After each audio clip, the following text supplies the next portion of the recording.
Assalamualaikum warahmatullahi wabarakatuh. Ketemu lagi teman-teman dengan Bang Napi Channel. Channel apa adanya, tidak ada apa-apanya. Ini temanya soal eh, vaksin dan PCR ya. Jadi soal COVID-19. Jadi COVID melandai, eh, muncullah stupid, ya kan? Setelah COVID muncul stupid begitu kan. Jadi ini lucu. Eh, Setelah hampir 2 tahun berjalan ini, pandemi corona ini, semakin ke sini makin terlihat bahwa eh, COVID-19 ini memang dimanfaatkan menjadi ladang bisnis oleh sekelompok mafia farmasi begitu ya. Mulai dari dikaitkan uh, dengan uh, jalur perjalanan begitu kan, mau naik kendaraan lintas kota atau lintas provinsi, naik pesawat harus dites PCR dulu, harus diswab dulu begitu kan, sementara vaksinasi terus berjalan begitu ya. Dan ini tentu menjadi tanda tanya bagi masyarakat, apakah vaksin yang sudah diinjeksikan ke tubuh masyarakat itu gunanya untuk melandaikan atau membuat herd immunity tadi, atau imunitas kelompok tadi, atau hanya dimanfaatkan untuk uji coba begitu kan. Jadi kan banyak masalah ini di seputaran vaksin sejak awal digembar-gemborkan oleh pemerintah sendiri. Mulai dari awal-awalnya soal jamu begitu kan. Jadi hoaknya kan berawal dari jamu itu yang di endorse oleh Pak Jokowi sendiri kan. Jadi sehat corona dengan minum jamu. Itu ada 3 orang perempuan yang pakai kebaya itu kan. Sampai sekarang 3 perempuan itu entah kemana kan. Lalu uh, ada promosi obat vaksin juga oleh uh, anggota DPR RI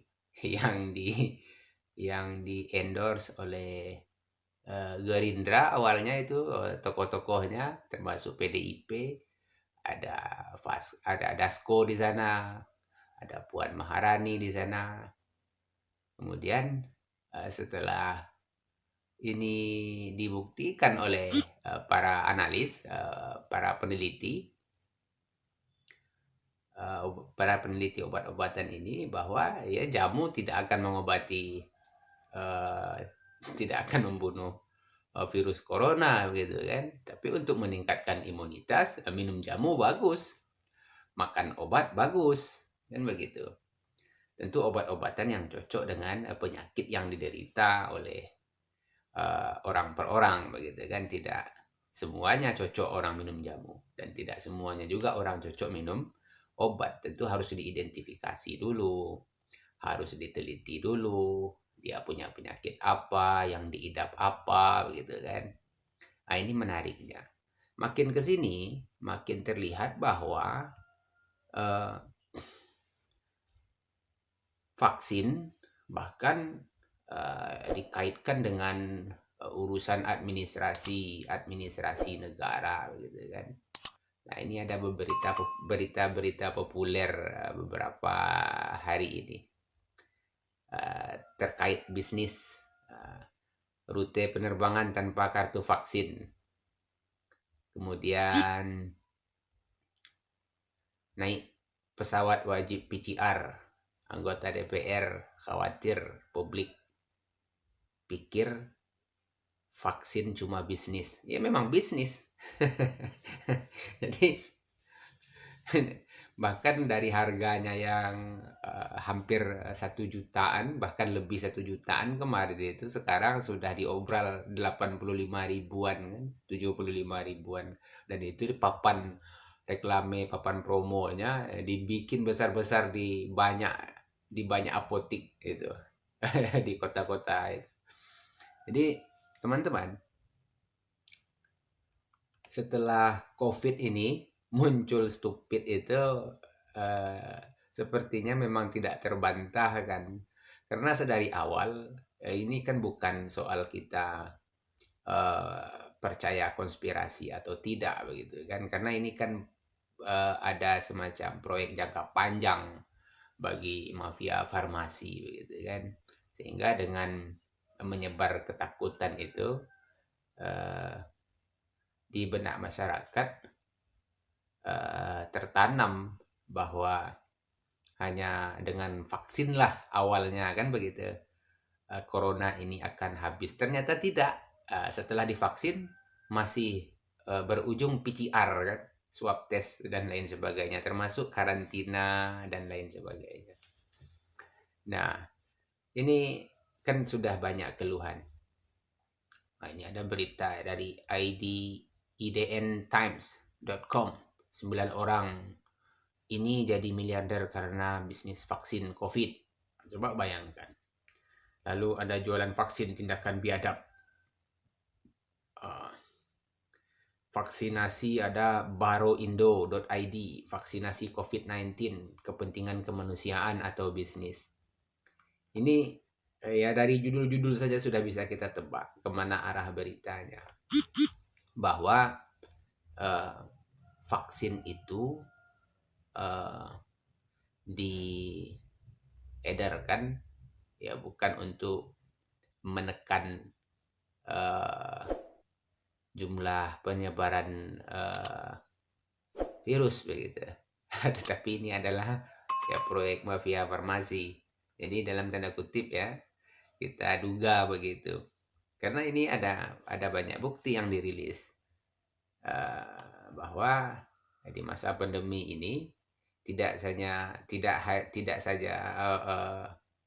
pemilik usaha farmasi yang kaya raya, tapi termasuk juga pejabat-pejabat negara kan begitu. Selama pandemi kekayaannya meningkat tajam. Lalu masyarakat yang berusaha ya diteror dengan berbagai aturan kan begitu. Tidak boleh berdagang melewati jam begitu kan. Lalu kalau mau berdagang kena ya kalau terpaksa berdagang lalu tertangkap razia didenda begitu kan, dan lain sebagainya. Bahkan kemarin ada yang sempat ditahan juga akibat aturan PPKM dan PSBB itu kan.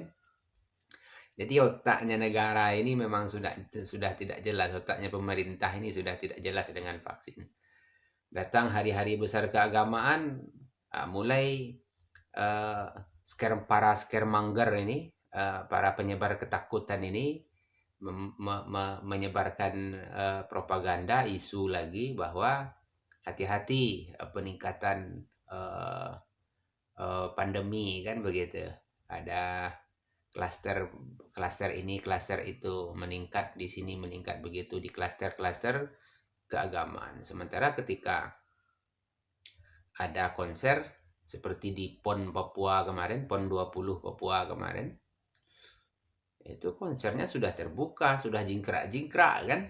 Ariel Peter Pan ada di sana, banyak artis. Jadi di acara-acara seperti itu tidak ada klaster PON 20 Papua kan. Tidak ada beritanya. Tapi ketika ada kegiatan keagamaan mulai isu klaster. Tahun baru ada isu klaster kan begitu. Ini sudah tidak sehat lagi. Jadi bahkan ini ada beritanya, ya ada persaingan geopolitik vaksin antara blok barat dan blok timur kan begitu. Ya namanya orang bisnis, otomatis lah masyarakat yang dijadikan komoditinya. Kalau tidak dijadikan komoditi, tentu masyarakat jadi kelinci percobaannya begitu kan. Apakah vaksin ini efektif atau tidak? Ya ternyata banyak hasil penelitian yang dirilis oleh para ahli yang memang tidak disuarakan, bahkan ketika itu disuarakan informasinya diblokir, di-ban kan begitu. Di banyak media sosial termasuk di YouTube begitu kan. Jadi kita jaga kesehatan saja teman-teman. Sebisa kita. Hidup sehat itu kan mudah. Dengan terapi air saja sudah cukup. Minum air putih yang banyak, jaga waktu istirahat, kemudian banyak bergerak, ya tidak harus olahraga ya. Yang penting banyak bergerak. Jangan banyak duduk, jangan banyak santai. Ya, itu sudah cukup untuk membakar kalori dan membuang toksin di tubuh kita. Oke, teman-teman. Mudah-mudahan ada manfaat bincang-bincang ringan kita di hari Minggu pagi ini. Assalamualaikum warahmatullahi wabarakatuh.